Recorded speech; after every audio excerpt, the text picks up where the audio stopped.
And welcoming you to the terrace here at Reser Stadium. Brendan Slaughter alongside Keenan Punkocher and Cassidy Wood as we are getting ready for OSU Cal. This is the OMN pregame show. Today we'll talk a little bit about predictions, keys to the offense and defense, and then as well as bowl predictions as well. We'll start with keys to the offense, and for that we'll kick it over to Keenan Punkocher. Keenan, what does the Beaver offense have to do to be successful today? All right, so key number one, we got to get the run game established early. We've seen in the season earlier that that's been a problem. If we're able to do that, we can execute the run game early. That's going to open up the deep pass as well as that nickel and dime down the field. Second big key, I think we need to limit turnovers. Cal's a team that if you turn the ball over, they're going to make you pay, so look for the offense to hold the ball a little closer today. And third thing, we've seen it in practice this week, they got to play as a complete unit, a family team. They got to come out for 60 minutes and play that and want that win enough to translate that into the offense. It's a fair point, given the fact that OSU says they still have not been able to put a full game together in the tenure of head coach Gary Anderson, just quarters and halves that they've liked.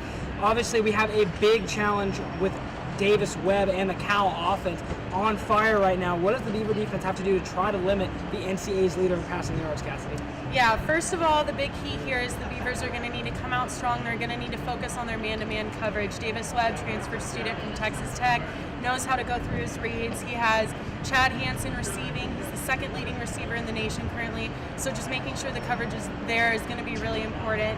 Second of all, Titus is still out hurt. We're going to see some freshmen potentially getting some PT today. Hamilcar Rashad, Chad Hansen, both going to potentially be seeing some PT, so if they can step it up. The leaders on the team as well, just all step it up defensively. And thirdly, they just need to keep the Cal offense off the field. Last week they played Utah. They only saw 18 minutes of the game and they still won. So just making sure the offense stays off the field, and if the Beavers can dominate the game offensively, that's how they're going to get that win. Obviously, the Beaver defense does have a tough task with Chad Hansen and Davis Webb. Both are a very dynamic duo. Now we'll get into bowl predictions for the game. Keenan, we'll start with you.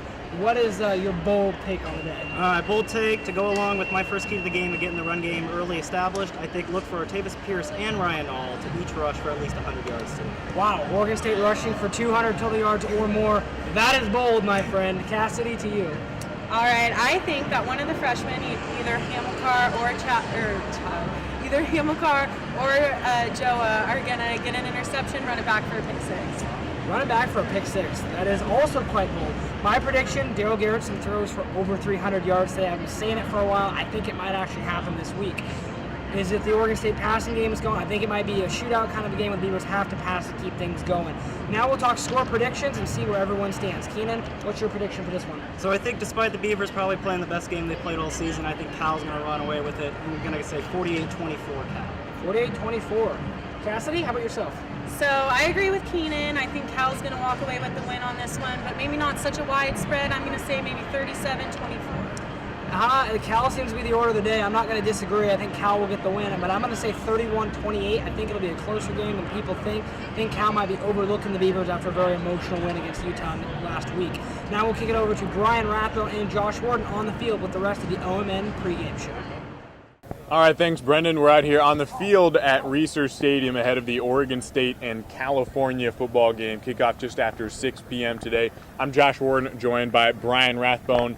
We're going to go a couple questions back and forth, get some Q&A between us. The first question for you, Brian.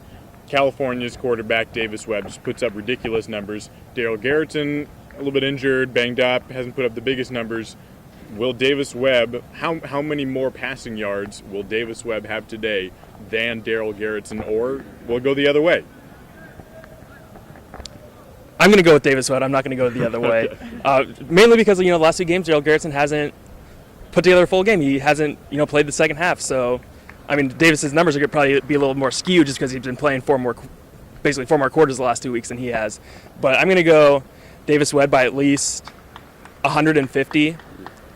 I think he'll be around the 400 range. Daryl Garrettson around the 250 range.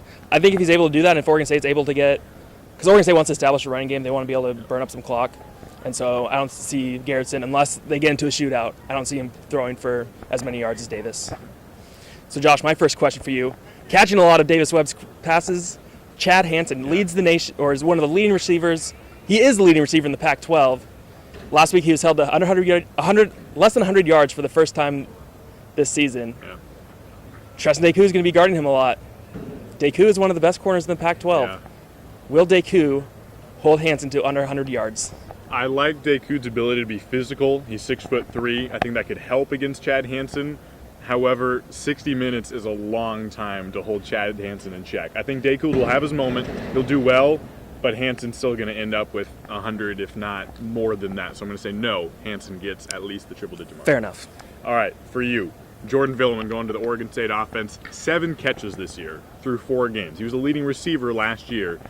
Is he going to get to the century mark? Not just for the first time in the season, but get to the century mark on the season. He only has 44 yards on the year. What do you think? Josh, that is very reminiscent of a question that I was about to ask you.